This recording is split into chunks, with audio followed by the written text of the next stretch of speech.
So, do you have a VFD that is bad? It just won't spin the motor. You're ready to shoot it. Everything's going wrong. Bam! Maybe you even use Nerf guns. If it's bad, the first thing you need is your voltmeter. So if it's bad, you turn it. If you think it don't want to run, there I just started it. Check your amps on each leg. That's the biggest thing. Right now I'm reading 0.5, 0.5, 0.5. That means everything probably is good. Then you check your volts as well.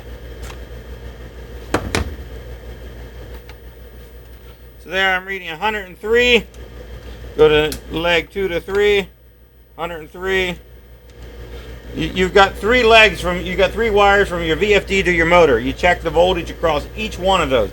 You go from leg to leg. So if those are not all the same, you probably you've got either a wiring problem or a VFD, but most likely a VFD. If two legs are okay and the third one has nothing, that means you may have a disconnected wire. But if your voltages are even, your amps are even, your VFD is good.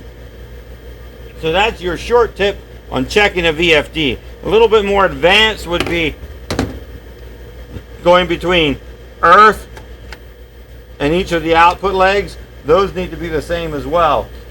And you can check those. You can check with a VFD running or not running.